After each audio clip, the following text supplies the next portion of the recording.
They fired him for being poor. 5 years later, he bought their company. On a cold winter morning in Chicago, Ethan Carter stood outside the glass tower of Harrison Technologies, clutching a cardboard box containing everything he owned from his office desk. Inside the box were a coffee mug, a few notebooks, and a framed photograph of his late mother. Just 10 minutes earlier, he had been fired. Not because he lacked talent. Not because he failed at his job. He was fired because the company was cutting costs, and Ethan was considered expendable. As he walked toward the elevator, he overheard laughter from the executive conference room. "He's smart," one manager said. "Maybe, but smart doesn't matter when you're poor." The room erupted with laughter. Ethan froze. Every word felt like a knife. His father had died when he was 16. His mother worked 2 jobs until cancer took her 3 years later. He graduated from college buried under student debt. For years, he worked 80-hour weeks hoping to climb the corporate ladder. Yet in the eyes of the executives, he was still just the poor kid from the wrong neighborhood. That evening Ethan sat alone in his tiny apartment. His bank account showed just $1,842. Rent was due in 2 weeks. His car was barely running. His future looked hopeless. Most people would have given up. Ethan did something different. He opened his laptop. Instead of searching for another job, he spent the night studying financial statements. Balance sheet, cash flow report, Business acquisitions. private equity, venture capital. The language of money. The language that wealthy people understood. For the next 12 months, Ethan lived like a machine. He worked freelance coding jobs during the day. Delivered food at night. Read investment books until 3 a.m. While his friends spent money on entertainment, Ethan bought knowledge. Every dollar he earned went into a brokerage account. Every spare minute went into learning how businesses actually made money. 1 year later, he had saved $27,000. 3 years later, that amount had grown into nearly $400,000 through a combination of disciplined investing and a small software company he started from his apartment. 5 years later, Ethan Carter was worth more than $50 million. And then an opportunity appeared. Harrison Technology, the same company that mocked and fired him, was collapsing. Revenue had fallen for 4 consecutive years. Debt was spiraling out of control. Investors were fleeing. The stock price had crashed by 87%. For the executives who once laughed at him, it was a disaster. For Ethan Carter, it was the opportunity of a lifetime. He smiled as he reviewed the acquisition documents. The company that once threw him away was now worth less than the cash sitting in his investment fund. The next morning, Ethan instructed his legal team to prepare an offer. He wasn't applying for a job. He was preparing to buy the entire company. They fired him for being poor. 5 years later, he bought their company. Chapter 2, The First Million. The acquisition offer was ready. Ethan Carter sat in a penthouse office overlooking downtown Chicago while his legal team finalized the paperwork. Across the city, executives at Harrison Technologies had no idea what was coming. But before Ethan could buy the company that humiliated him, there was a story nobody knew. The story of how a man with less than $2,000 became a millionaire. 5 years earlier, after losing his job, Ethan spent every waking hour learning. He stopped watching television. Stopped going out. Stopped buying anything he didn't absolutely need. His tiny apartment became a classroom. Books on investing covered every surface. Financial report filled his laptop. He learned how Warren Buffett evaluated businesses. How private equity firms acquired struggling companies. How wealthy investors made money while everyone else focused only on earning a paycheck. One night, while analyzing software companies, Ethan noticed something strange.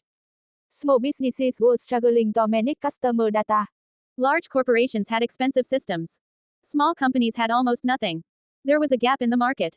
Most people ignored it. Ethan saw opportunity. Using skills he had developed during years as a software engineer, he began building a simple customer management platform. The first version was ugly. The second version barely worked. The third version finally solved a real problem. Months later, he convinced a local roofing company to become his first client. The owner paid him only $99 per month. To most entrepreneurs, that amount would seem insignificant. To Ethan, it was proof. Someone was willing to pay for what he had created. Then came a second customer.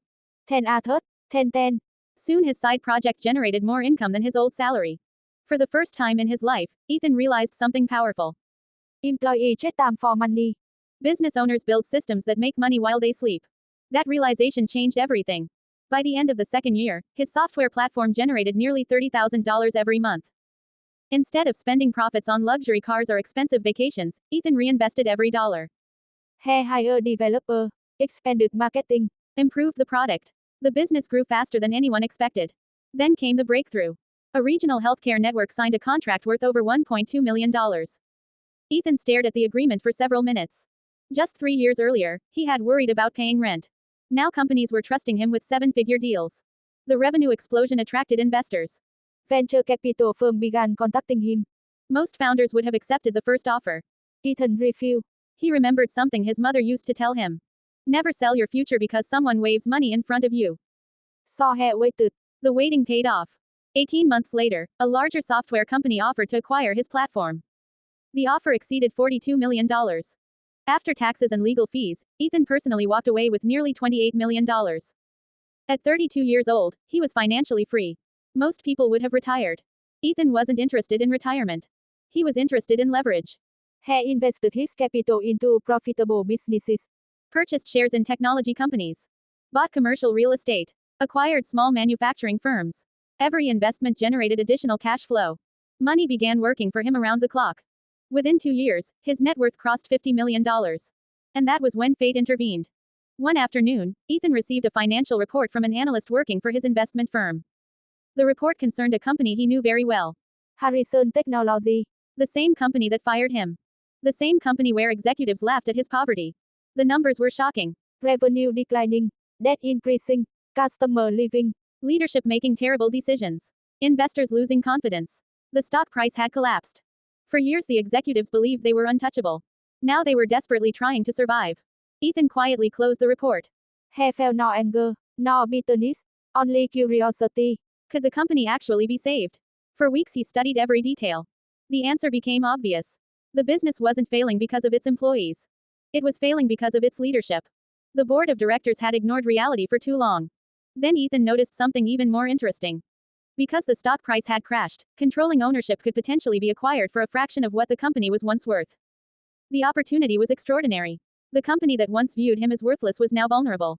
Very vulnerable. 3 weeks later, Ethan assembled a team of lawyers, investment bankers, and financial advisors. They met in a private conference room overlooking Lake Michigan. The lead attorney reviewed the proposal. If we move forward, she said, you could become majority owner within 6 months. The room fell silent. Ethan looked through the floor-to-ceiling windows. Snow drifted slowly across the skyline. 5 years earlier, he had left Harrison carrying a cardboard box. Now he had the power to own the entire building.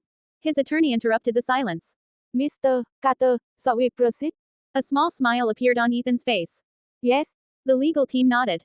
Documents began moving across the table. Million of dollars would soon change hands. But money wasn't the real story. The real story was accountability. Because very soon, the executives who mocked him would discover that success has an extraordinary memory. And Ethan Carter was about to walk back into Harrison Technologies. Not as an employee. Not as a manager. But as the new owner. They fired him for being poor. 5 years later, he bought their company. Chapter 3. The new owner returns. The boardroom at Harrison Technology was unusually tense. For weeks, rumors had spread throughout the company. Employees whispered in hallways. Managers exchanged nervous emails. Investors demanded answers. Everyone knew the company was in trouble. Nobody knew who was about to take control. On a rainy Monday morning, the board of directors gathered on the 42nd floor. The atmosphere felt heavy. Financial reports lay scattered across the conference table. The numbers were worse than ever. Revenue had declined again. Another major client had cancelled its contract. The company's debt burden continued to grow. For the first time in decades, Harrison Technologies faced the possibility of bankruptcy. Richard Harrison, the CEO, adjusted his tie and looked around the room. He had led the company for nearly 15 years. Once respected and admired, he now appeared exhausted. Dark circle sat beneath his eye. Stress had aged him dramatically. We need a solution, one board member said. And we need it immediately. Before anyone could respond, the conference room doors opened. A group of attorneys entered. Behind them walked a man wearing a tailored navy blue suit. The room instantly fell silent. Richard Harrison frowned. Something about the man seemed familiar. Very familiar. Then recognition struck. His eye widened. No way. Several executives stared in disbelief. The man calmly approached the head of the table. 5 years had changed him. He looked stronger, more confident, more successful. But there was no mistaking who he was. Ethan Carter. The former employee they had fired. The young man they once mocked for being poor. Nobody spoke. The silence became unbearable. Finally, Ethan placed a folder on the table. One of the attorneys began distributing documents. The board members flipped through the pages. Confusion quickly turned into shock. Then shock turned into panic. A director looked up first. This isn't possible. The attorney answered calmly. It is. Another executive read the paperwork again. Then again. His hands started shaking. The acquisition was real. Ethan Carter had quietly purchased controlling ownership of Harrison Technologies. He now owned the company. The room erupted with questions. When did this happen? Who approved this? How much stock does he control? The lead attorney waited for silence. Then delivered a sentence nobody expected to hear. As of this morning, Mr. Carter is the majority shareholder and acting chairman of the board. The room froze. Richard Harrison slowly sat down. His face had turned pale. For years he believed Ethan was just another employee. A replaceable worker. Someone insignificant. Now Ethan held more power than everyone else in the room combined. The irony was almost unbelievable. Ethan finally spoke. His voice was calm, professional, control. I appreciate everyone being here. Nobody interrupted. I know this is unexpected. An older board member cleared his throat. Mr. Carter, why would you buy a failing company? A faint smile appeared on Ethan's face. Because the company isn't the problem. The room watched carefully. Its leadership. Several executives exchanged uncomfortable glances. Ethan continued. Harrison Technology has talented employee, excellent engineer, Dedicated managers. loyal customer. The company didn't fail because of them. He paused. It failed because leadership stopped listening. Nobody challenged him. Because everyone knew he was right. For years executives focused on bonuses instead of innovation. Short-term profits instead of long-term growth. Appearances instead of results. The consequences were now impossible to ignore. Ethan opened another folder. Inside was a restructuring plan. A detailed roadmap for rebuilding the company. New investment. Modernized technology. Employee ownership incentives. Expanded research budgets. Reduced executive spending. Every decision was supported by data. Not opinion. Not ego. Fact. The board members quickly realized something. Ethan wasn't motivated by revenge. He genuinely had a plan. A better plan than anyone else in the room. After reviewing the proposal, several directors immediately supported it. The vote wasn't even close. The restructuring passed. Then came the next item on the agenda. Leadership changes. The room grew quiet again. Everyone knew what that meant. Ethan looked toward Richard Harrison. The CEO who once laughed while employees mocked him.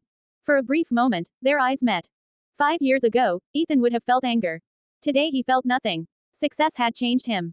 Richard finally spoke. You're going to fire me. It wasn't a question. It was a statement. Ethan considered the words carefully.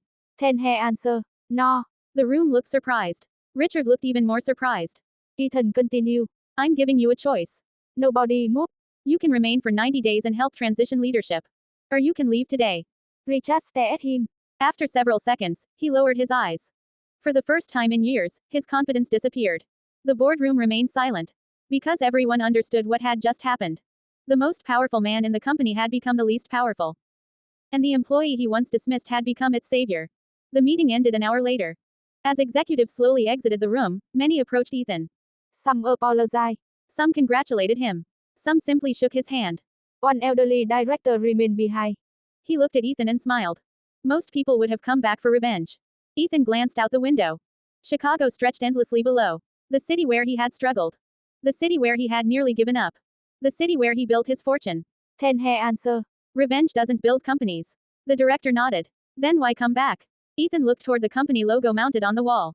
A logo he once believed he would never see again. And then he revealed the truth. I came back because thousands of employees depend on this company. If Harrison collapses, they suffer. If we rebuild it, they win. The director smiled. Your mother would be proud. For the first time that day, emotion crossed Ethan's face. Because he knew that was true. But neither man realized something important. Far beyond the boardroom. Someone was watching. Someone connected to Harrison Technologies. Someone who blamed Ethan Carter for everything that had happened. And that person was already preparing a dangerous plan. A plan that could destroy everything Ethan had built. They fired him for being poor. 5 years later, he bought their company. Thăng thăng chapter 4, betrayal at home. For the first time in years, Ethan Carter felt optimistic. The board had approved his restructuring plan. Employees were responding positively. Investors were beginning to regain confidence. Harrison Technology finally had a future. Or so he thought. 3 nights after becoming chairman, Ethan returned to his penthouse earlier than expected. A business meeting in New York had been cancelled due to severe weather. His private flight landed in Chicago just before sunset. He decided not to tell anyone. Especially not his fiancée, Olivia. He wanted to surprise her. For nearly 3 years, Olivia had been part of his life. She had met him long after his success. At least that was what Ethan believed. She was beautiful, intelligent, and charming. Everyone seemed to like her. His friends adored her. His business partners respected her. His employee admired her. She appeared perfect. As Ethan entered the elevator leading to the private residence, he smiled. He imagined Olivia's reaction. Maybe dinner together. Maybe a quiet evening after months of non-stop work. The elevator doors opened. The penthouse was unusually quiet. No music, no television, no greeting. Then Ethan noticed something strange. A man's jacket hanging near the entrance. Not his. His smile disappeared. Slowly, carefully. He walked deeper into the apartment. The living room was empty. The kitchen was empty. Then he heard laughter. Coming from upstairs. A man voice. Followed by Olivia's. Ethan stopped moving. The realization hit him instantly. But years of business had taught him something valuable. Never react emotionally before understanding the situation. Instead of rushing upstairs, he quietly opened the security system app connected to the home's internal cameras. What he saw changed everything. Olivia wasn't alone. Standing beside her was Ryan Mitchell. Ethan's oldest friend. The same friend who had celebrated his business success. Attended company events. Shared holiday. Accepted countless favors. The same man Ethan trusted like a brother. For several seconds, Ethan stared silently at the screen. Waiting. Hoping. Searching for an explanation. There wasn't one. The truth was obvious. The betrayal was real. Most people would have exploded with anger. Most people would have stormed upstairs. Most people would have started screaming. Ethan did none of those things. Instead, he sat down, opened his laptop, and started reviewing documents. Because while betrayal hurts, information is power. And Ethan wanted information. Over the next 2 hours, he discovered something even worse. Ryan wasn't just his friend. Ryan was also involved in a private investment partnership connected to one of Ethan's upcoming acquisitions. A partnership Ethan had personally financed. Without Ethan's capital, the deal would collapse. Completely. Suddenly the situation looked very different. This wasn't only a relationship betrayal. It was a financial disaster waiting to happen. When Olivia finally noticed Ethan's car in the garage, panic spread across her face. Minutes later, she rushed downstairs. Ryan followed. Both froze. Ethan sat calmly at the dining table. A glass of water beside him. Several documents spread across the surface. No yelling, no anger, no accusation. That frightened them more than anything. Ethan, Olivia whispered. He looked up calmly. Sit down. Neither move. He said sit down. Something in his voice convinced them. Slowly, they obeyed. The silence felt unbearable. Finally, Ryan spoke. Listen, I can explain. Ethan nodded. Good. Ryan looked relieved. Then Ethan continued. Because I'd love to hear how long you've been stealing from me. The room instantly changed. Olivia's face turned white. Ryan's confidence vanished. What are you talking about? Ryan asked. Ethan slid a folder across the table. Inside were investment record, email copy, financial agreement, evidence, a lot of evidence. Ryan's hand began trembling. Because he recognized every document. The truth was unavoidable. While pursuing a relationship with Olivia behind Ethan's back, Ryan had also been positioning himself to profit from confidential business opportunities connected to Ethan's investment network. Nothing illegal, but definitely dishonest. Ethan looked directly at him. You didn't just betray a friendship. He pointed toward the paperwork. You betrayed trust. Neither Ryan nor Olivia knew what to say. For several moments, nobody spoke. Then Olivia finally broke down. Tears filled her eyes. Ethan, I'm sorry. But Ethan's expression never changed. Because something had shifted inside him. Years earlier, losing people would have destroyed him. Now he understood a painful reality. Success attracts loyalty. But it also attracts opportunists. And the higher you climb, the harder it becomes to know who genuinely cares about you. Finally, Ethan stood. He gathered the documents. Closed the folder. And walked toward the window overlooking the city. Then he delivered a sentence neither of them would ever forget. You thought I would lose control tonight. He turned around. A faint smile crossed his face. You underestimated me. Outside, Chicago's lights stretched endlessly into the darkness. Inside the penthouse, two people realized their future had just changed forever. Because they still didn't know something important. Earlier that day, Ethan had finalized the largest acquisition of his career. A deal worth nearly $120 million. And Ryan's financial future depended on being part of it. By sunrise, that opportunity would be gone. Completely gone. And the consequences were only beginning.